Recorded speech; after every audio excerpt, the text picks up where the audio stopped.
ndagusuje kandi nongeye kuguha ikaze kuri Rugimana Talk Sport. Reka dutangire amakuru yacu muri Sport y'Ikatarunya. Ikinyamakuru rero kikaba kivuga kiti festival y'abashampion kabisa. Akaba ikipe ya Barcelona rero yatsinze match ya gatanu ikurikiranye muri Ligue des Champions y'uyu mwaka. Ikinyamakuru kivuga kiti rero batatu b'imbere usatiriza bwari bukomeye cyane, Antoine Griezmann, Braithwaite ndetse na Dembele ari nabo batsinze ibyo bitego bitatu ku busa batsinze ikipe ya Ferencvaros. Ikinyamakuru Sport kandi kikagaruka kuri Zinedine Zidane kivuga kiti Zidane amazi arimo aramurengera mugeze mu ijosi, akaba rero ngari hafi yo kwirukanwa ku buryo ngo ikipe rwose ngiritegura kutangira kuvugana na Pochettino ndetse na Raul González Blanco rero akariwe bakandida ngo bahita basimbura Zinedine Zidane. Mundo Deportivo yo ikavuga ati amanota 15 meza cyane. Akaba rero ikinyamakuru kitubwira kiti iyi kipe y'Ikatarunya kabisa yongeye gutsinda match ibanziriza ya nyuma muri Ligue des Champions, hanyuma niyo kipe yonyine muri Ligue des Champions y'umwaka itaratsindwa amanota 15 kuri 15 rero ngakaba ariyo ifite, ari nako kandi ikinyamakuru kinatubwira yuko ikipe ya Barcelona ngigomba kuzayobora itsinda ku munsi wa nyuma niramuka yitwaye neza cyane imbere y'ikipe ya Juventus. Ikinyamakuru Marca cyo kikakivuga kiti 9D ni finali ya Zidane. Ikinyamakuru Marca kirashaka kuvuga iki? Kirashaka kuvuga ngo Real Madrid yatakarije kwa Shakhtar Donetsk, ngubu akazoza kayo kugira ngo ikomeze mu kintu kimwe cy'umunani kirangiza cya Ligue des Champions birasaba yuko igomba gutsinda match ya nyuma uko byagenda uko ariko kose. Ati kubera uko kuntu guhuzagurika ati byatumye Madrid ijya mu kibazo na Zinedine Zidane kuri ngubu ngo ntagashikamye mu kazi ke k'ubutoza. Akaba rero ngo ku itariki ya 9 z'ukwezi kwa 12 akaba agomba gukina finali ye, akamenya nimba guma mu ikipe ya Madrid cyangwa se ayivamo akagenda. Akaba rero impamvu bavuga ngo 9D ni 9 December zaba ari show hatari. Ikinyamakuru AC cyo kikavuga kiti ivyo bibye nibyo usarura. Ati Madrid rero nyuma yo gutakaza kwa Shakhtar Donetsk ubu ngubu birayisaba yuko igomba gutsinda match ya nyuma kugira ngo ikomeze mu kintu kimwe cy'umunani kirangiza. Zidane rero ubu ngubu ngari kwibazwaho kuruta ikindi gihe cyose yabaye mu ikipe ya Madrid. Ngubu ndoko ngo Zidane bari kumwibazaho cyane kuruta ikindi gihe kigeze kibaho. Buri muntu wese ngubu ngo amufiteho ikibazo. Hanyuma ikinyamakuru AC kikatubwira yuko Suarez rero yamaze kugaruka mu myitozo ku giti cye, akaba ategereje kureba rero ibindi bipimo bya nyuma muziko yanduye COVID-19. ubu ngubu rero ategereje ko baza kumupima bakareba ko atestinga negative. Ari nako kandi Jose Maria Jimenez akaba rero ari gushidikanywaho kuri derby, akaba Madrid izakira ikipe ya Atletico Madrid ku 12 z'uku kwezi kwa 12.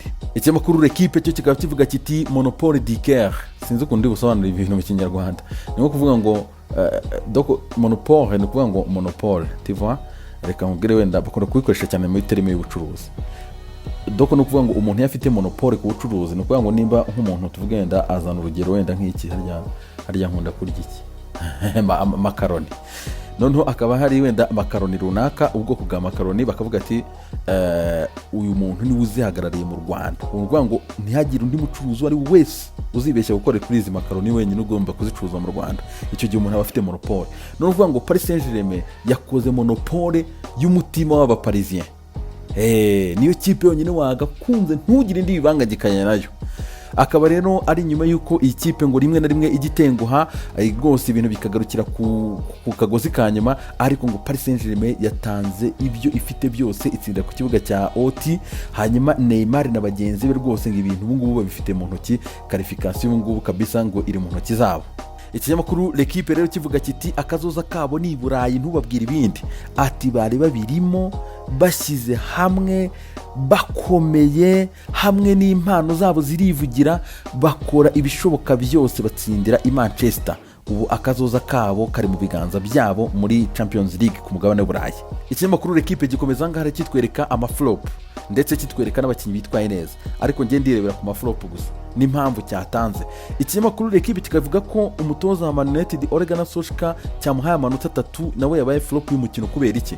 Yatangije system ya 4-2-2, hanyuma arangije switchinga ajya kuri 4-2-3-1, hanyuma atinda gusimbuza, ari nabyo byamuhungabanije mu by'ukuri kunanirwa guhagarika ubusatirizi bw'ikipe ya Paris Saint-Germain. Ikinyamakuru kimukubita 3-10 kimubwira ati genda esheke rwose icara hariya.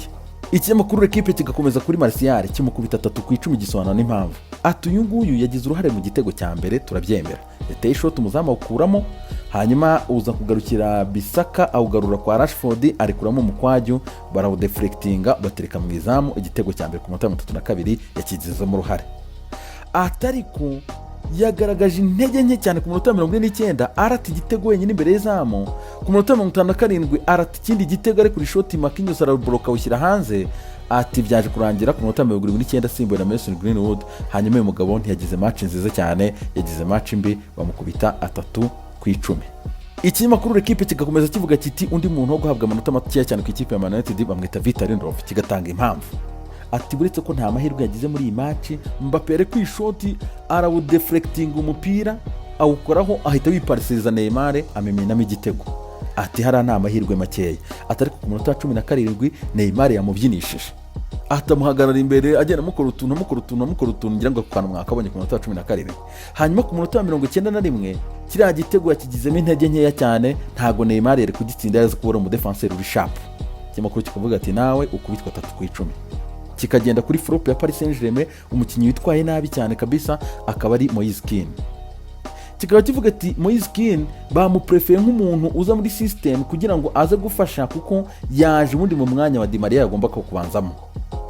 Di Maria ajya bench, atariko yatengushye cyane kubera ko yakoraga effort z'initir, yakoreshaga imbaraga zidakwiye, agakora muvoma zipfuye. Ati n'ikibigaragaza umusore witwa Bakar waje kuba amusimbura, ati ku munota 65 yamusimbuye, ku munota 68 ahita abona uburyo bwa ukaziyo gagomba kuvamo igitego ziko agapeti kare ku mupira bawukoraho gatoya cyane uhita ujya muri corner. Ku munota 68 akaba rero umuntu wabonye amanota menshi cyane kabisa muri iyi match ni Neymar na Marquinhos, cyo koza abagabo bateye match nziza cyane pe. Ikinyamakuru L'Equipe kandi kikavuga n'undi muntu flop ahanga, umusifuzi.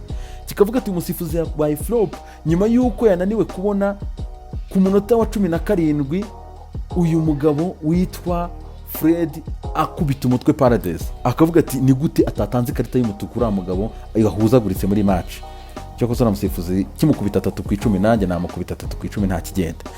Ikinyamakuru L'Equipe hanga rero kitwereka Nasser El Khelaifi akaba yavugiye kuri mikoro za RMC nyuma y'uko rero bari bamaze gutsinda, akavuga ati rwose ndi fier kuri uyu mugoroba, twerekanye Paris Saint-Germain ya nyayo, twakinye match nziza kabisa. Ati ndishimye, ati nubwo tutari qualifié neza 100%, atari ka hantu kwatsindira ntago byoroshye.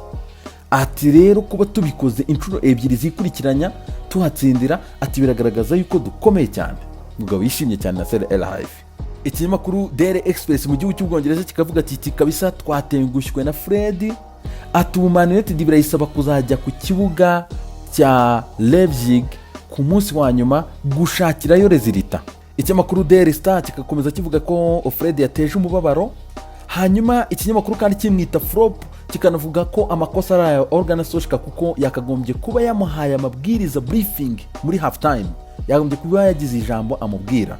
Demira igakomeza ngaho ivuga ati Neymar mu kimwaro kabisa, ati yatsinze ibitego 2 ariko aterwe n'isoni kabisa n'induru yateye asabira Fred yuko amuha ikarita y'umutuku mwene wa mu Braziliya. Ikinyamakuru The Sun cyo kikavuga kiti kabisa ikarita y'umutuku ya Fred yagize uruhare mu guhanwa kwa Organ Solskjaer. Hanyuma ikinyamakuru The Guardian cyo kigakomeza ngaha akivuga kiti kabisa Fred yashyize ikirungo cy'umutuku kabisa mu mugoroba wa Man United, ari nako ku rundi ruhande Olivier Giroud yakubitaga ibitego 4-0. Reka tunazamukana rero n'ikinyamakuru Stade Deportivo kikaba kivuga ati plan yose yeshuwe, ati ibintu byose byari bikomereye ikipe ya Sevilla. Ati Sevilla yagerageje gusimbuza abakinnyi benshi, atariko bose baje bari ku rwego ruri hasi. Hanyuma Olivier Giroud yarare efficace kuri uyu mugoroba, hanyuma ikipe ya Sevilla ikaba ubu ngubu yakomeje ari ya kabiri muri iri tsinda. Ikinyamakuru The Sun kikatubwira hangaha rero ko Olivier Giroud yatsinze ibitego 4 kabisa, afashe ikipe ya Chelsea gutsinda ibitego 4-0. Hanyuma Chelsea imaze match 4 zikurikiranye itsinda muri Champions League. Rero ibi bintu yabiherukaga mu 2011 mu 2012 icyo gihe yanagitwara igikombe cya Champions League. Ese undi muntu Chelsea idafite imbaraga zo kugiterura we, nyamara ibi Chelsea yabikora. Olivier Giroud rero akaba umukinnyi wa mbere ikipe ya Chelsea utsinze ibitego 4 muri game imwe. Ibintu byaherukaga mu kwa gatatu 2010 ubwo Frank Lampard yahuraga n'ikipe ya Aston Villa. Hanyuma akaba abaye umukinnyi wa mbere utsinze ibitego 4 mu irushanwa ry'iryo ryose rya Champions League cyangwa se ryo ku mugabane w'Uburayi akina ikipe ya Chelsea. Akaba rero Olivier Giroud yakoze amateka ya hatari. Olivier Giroud kandi akaba yatsinze hat-trick aza no kuyirenza, ariko yabaye umukinnyi ukuze cyane watsinze hat-trick muri Champions League, ni ukuvuga ngo ahubwo quadruple. Akaba afite imyaka 34 n'iminsi 63. Umuntu aheruka gutsinda hat-trick yari umugabo witaga Frank Puskas muri 65. Yari afite imyaka 38 n'iminsi 173 kabisa. Olivier Giroud rero yongeye gutsinda ibitego bitatu ariko yanabirengeje nta kubita bine. Urumva ko ari hatari cyane. Ikimakuru The Sun hangaha rero kikatwereka yuko muri izi weekend ebyiri zigiye kuza akaba rero byaba ari bya bindi bamanika berekana iminota n'abasimbura, hanyuma n'abakinnyi bazaya bambara rero utu rainbow kabisa, ya marase ya kuwa kapiteni, ibintu nk'ibyo ngibyo. Rero akaba ari amasezerano y'imyaka 2 rero Premier League yasinye yiyemeje gufasha aba bantu babana bahuje ibitsina mu rwego rwo kugira ngo kabisa abantu na society ikomeze kugenda ibakira cyane. Akaba rero Premier League muri weekend muraza kubona rero bambaye ari amabara ameze nk'ay'imikororombya. The Sun hangaha igakomeza tubwira yuko Raúl Jiménez ameze neza cyane rero n'ikipe yamaze kubitangaza. Hanyuma Raúl Jiménez ikintu gitangaje mu by'ukuri kuva ku munsi wo ku cyumweru yagongana na David Luiz, ntago arabonana n'umudamu we Daniela Basso ndetse n'umukobwa we. Akaba ari kubera ikibazo cya covid kabisa byabaye ngombwa yuko babatereka ku ruhande, baravuga ati oya ntimugomba kuza kubonana nawe, ahubwo akaba Dr Perry wamukoreye operation akavuze ko ameze neza cyane, icyumweru gitaha bazamurekura ajye kubonana n'umuryango we. Mu gihugu cy'Ubutaliyani Tutto Sport yo iragaruka hangaha itubwira ati icyambere cya Chelsea ari tariki cya 750 cyari cya Cristiano Ronaldo. Akaba rero Cristiano Ronaldo yateyemo igitego kabisa cya 750. Cristiano Ronaldo akora n'amateka akomeye cyane rero ubwo ikipe ya Juve yatsindaga ikipe ya Dinamo Kiev ibitego 3-0. Akaba Cristiano Ronaldo hashize imyaka 13 n'iminsi 25 atsinze igitego cye cyambere muri Champions League. Igitego cye cyambere yagitsinze mu kwezi kwa 11 mu mwaka wa 2007, hanyuma yagikubita ikipe ya Dinamo Kiev. Uyu munsi cya 750 muri kariyeri ye yagikubise ikipe ya Dinamo Kiev. Rero urumva ko ari coincidence ya hatari. Les amis, reka rero dusoreze kuri NBA kabisa. Russell Westbrook akaba rero amaze gutransferwa niko navuga, akaba rero yamaze kuva mu ikipe ya Houston Rockets yamaze kujya mu ikipe ya Washington Wizards. Akaba rero agiyeyo, hanyuma Washington Wizards yo irekura Joe Wall, akaba yaramaze imyaka 2 yaravunitse adakina. Akaba rero agiye muri Houston Rockets, anako Houston Rockets rero yahise bigiramo amahirwe draft ya 2023 niyo izafata bwa mbere birumvikana. Hanyuma les amis, reka rero mbifurize kugira ibihe byiza cyane, Imana ibarinde.